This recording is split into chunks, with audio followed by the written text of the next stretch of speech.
सब कुछ एक साथ डीएनपी इंडिया बुलेटिन्स के साथ। नमस्कार, आप देख रहे हैं डीएनपी इंडिया। मैं हूं आपके साथ रीजू रॉय और पेश करेंगे आज की प्रमुख खबरें।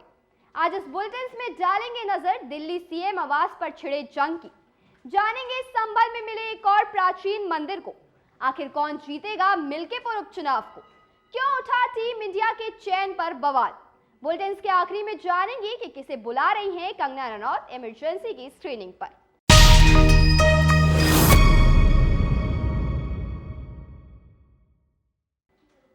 सबसे पहले बात करते हैं देश की अहम खबरों की।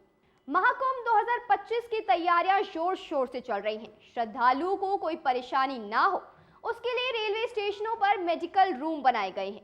क्या कुछ तैयारियों को लेकर वॉलंटियर्स ने कहा है, सुनिए। सिटी साइड में रहेगी और 3 एम्बुलेंस हमारी सिविल लाइन साइड में रहेगी, जो कि पूरे टाइम 24 घंटे तैयार रहेगी, जो कि किसी भी कंडीशन में किसी भी मरीज को अगर हमें रेफर करना है, शिफ्ट करना है, तो हम उसको शिफ्ट कर सकते हैं। अब जो भी पेशेंट हमारे ऑब्जर्वेशन रूम में आएंगे, इनको स्टेबल करने के बाद अगर कुछ हायर सेंटर में रेफर करना है तो हमारे बगल में ही यहाँ पे हमारे डफरिन हॉस्पिटल है, जहाँ पे हम रेफर कर सकते हैं। यहाँ से 1 किलोमीटर पे है और एसआरएन भेज सकते हैं। और अगर हमारा सिविल लाइन साइड में अगर कोई इशू होता है, कोई क्रिटिकल केस होता है, कोई स्टैम्पीड होती है, तो उसके लिए हमारा बगल में रेलवे हॉस्पिटल है, जो कि हार्डली 5 मिनट के में पहुंच जाएंगे और वहां से एसआरएन भी मरीज को लेके जा सकते हैं। हमने पूरी फैसिलिटी यहाँ पे इस बार तैयारी कर रखी है। तो इसी बीच दिल्ली चुनाव को लेकर बिजवासन विधानसभा से बीजेपी उम्मीदवार कैलाश गहलोत ने बीजेपी की जीत का दावा कर दिया है। क्या कुछ उन्होंने कहा, सुनिए। बिजवासन विधानसभा का जितने भी काम अभी तक नहीं हुए, और मैं देख रहा हूं कि वही लोगों की डिमांड है। आज से 10 साल पहले थी कि पानी नहीं है, बिजली नहीं है, सड़क नाली नहीं है, सीवर नहीं है। तो बेसिकली वही सारे मुद्दे आज भी हैं।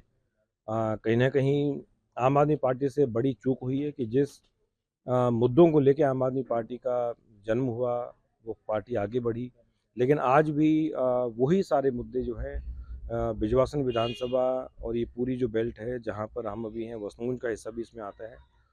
साउथ दिल्ली का एरिया है, पॉश एरिया है, लेकिन फिर भी बेसिक नीड्स जो एक आम आदमी की हैं, उसी से लोग जो है आज भी पीड़ित हैं और परेशान हैं। नहीं, बीजेपी इस बार 100% सरकार बना रही है और बहुत बढ़िया चुनाव रहेगा हर एंगल से। चलिए अब नजर डालते हैं आज की सुर्खियों पर।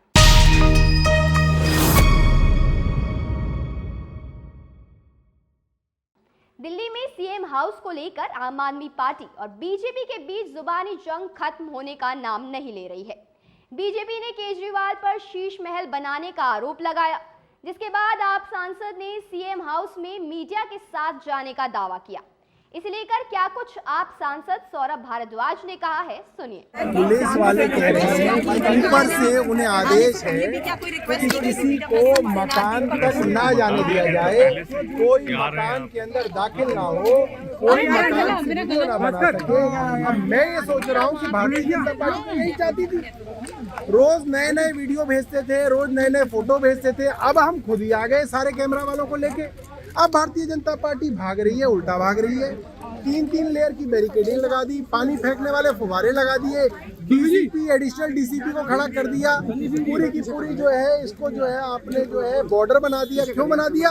कि मीडिया ना जा सके। अरे भैया आप दिखाइए स्विमिंग पूल कहाँ पे है, मीडिया वाले भी देख लें। बार कहाँ पे है, हमें भी पता चल जाए। हम तो जाते थे, हमें तो दिखा नहीं, हो सकता कि छुपा हुआ हो, तो हम भी देख लें। टॉयलेट सोने के हैं, हमने तो देखे नहीं, हमने तो इस्तेमाल भी किए, मगर अगर है तो ढूंढा जाए, आपके साथ ढूंढा जाए। और अगर नहीं है तो उस सब को हम प्रधानमंत्री आवास में ढूंढे।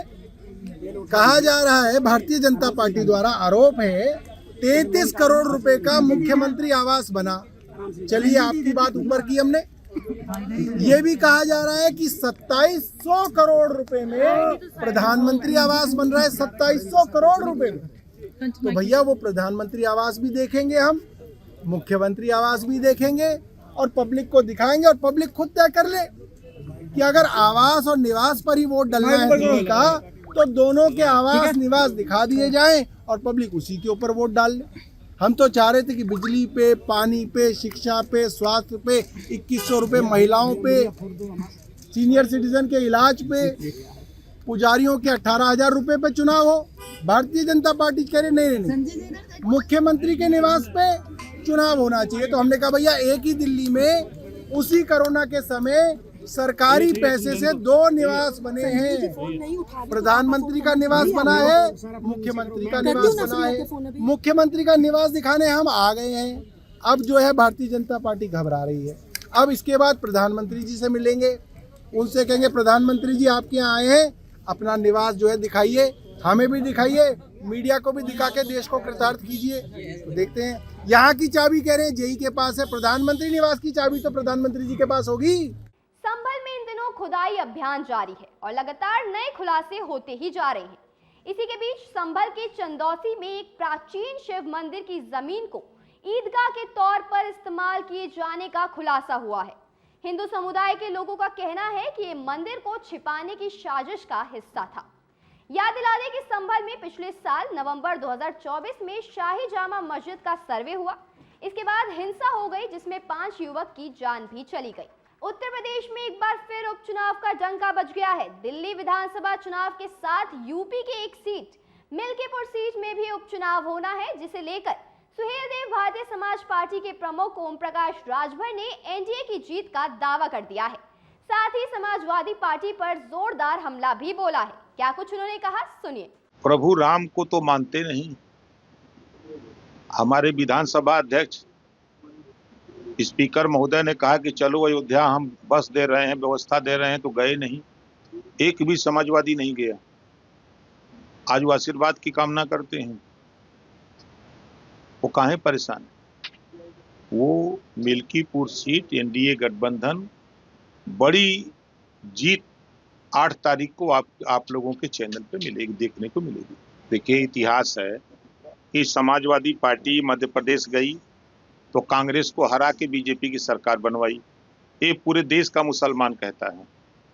और कांग्रेस पार्टी के प्रदेश अध्यक्ष उत्तर प्रदेश के उत्तराखंड में समाजवादी पार्टी गई, भाजपा को जिता करके आई। ये उत्तर प्रदेश कांग्रेस के अध्यक्ष बोलते हैं। दिल्ली जा रहे हैं तो भारतीय जनता पार्टी को जिताने जा रहे हैं, और कोई मकसद नहीं है। देखिए, उनकी सरकार रही है, उनकी सरकार से ऊब करके वो लोग बड़ी संख्या में, मैंने मधेपुरा बंगाल के बॉर्डर का जिला है, हमने अररिया में देखा, पूर्णिया में देखा, किशनगंज में देखा, गया में देखा, पटना देखा, अरवल देखा, औरंगाबाद देखा। अगर हम उत्तराखंड की बिहार के उत्तर की तरफ चलें तो हम सीवान देखे, पश्चिमी चंपारण, पूर्वी चंपारण, बेतिया देखे, औरंगाबाद देखे, नवादा देखे, हम आपके गोपालगंज, 36 जिले में बड़ी संख्या में लोग अपने संसाधन से भारतीय समाज पार्टी की मीटिंग में आ रहे हैं, जो आप लोगों को सोशल मीडिया और कुछ चैनलों पर देखने को मिल भी रहा होगा। तो ये अपने पैसे संसाधन से आ रहे हैं और ये कह रहे हैं कि इन लोगों ने हम लोगों को ठगा है, हम लोगों को कोई व्यवस्था नहीं दिया है, इस नाते आप आए हैं, हम लोग आपके साथ। देखिए, स्वास्थ्य विभाग भारत सरकार और स्वास्थ्य विभाग उत्तर प्रदेश कटिबद्ध है, सरकार भी कटिबद्ध है। हर परिस्थिति से निपटने के लिए हम लोग तैयार हैं और पूरी तैयारी कर ली गई। तो हम तो पूछ रहे हैं, अखिलेश जी जाएंगे तो हम उनके साथ में चले मिल जाए। तो उनसे पूछिएगा कि अगर आपको साथी चाहिए तो ओम प्रकाश राजभर कुंभ नहवाने के लिए हम ले चलेंगे, हम चलेंगे उनके साथ, गंगा जी में एक साथ नहाया जाए। आखिर टीम इंडिया के चयन पर बवाल क्यों उठने लगा है? भारतीय क्रिकेट टीम किस हाल में है, इसका अंदाजा इसी बात से लगाया जा सकता है कि उसने आखिरी 8 टेस्ट मैचों में सिर्फ 1 जीत दर्ज की है। पहले न्यूजीलैंड क्रिकेट इतिहास में ऐसा पहला देश बना जिसने टीम इंडिया को उसी के घर पर टेस्ट सीरीज में क्लीन स्वीप किया हो। अब ऑस्ट्रेलिया ने बॉर्डर गावस्कर ट्रॉफी को 3-1 से जीत लिया। इस बीच बीसीसीआई में जय शाह की जगह फिलहाल सचिव पद का कार्यभार संभाल रहे देवजीत सैकिया को सलाह दी गई है कि वो खराब प्रदर्शन के बीच नई टीम चुने जाने को लेकर चीफ सेलेक्टर अजीत को सख्त आदेश जारी करें। 12 जनवरी को बीसीसीआई की स्पेशल जनरल मीटिंग होने वाली है। उससे पहले एक मीडिया संस्थान से बात करते हुए पूर्व बीसीसीआई अधिकारी ने कहा कि बहुत गलत संदेश जा रहा है। बीसीसीआई को पूरे देश भर में क्रिकेट को आगे बढ़ाना है और ये आगे बढ़ता हुआ दिखना भी चाहिए। अब समय आ गया है कि खिलाड़ियों को सख्त संदेश दिए जाए कि कोई प्लेयर इस खेल से ऊपर नहीं है।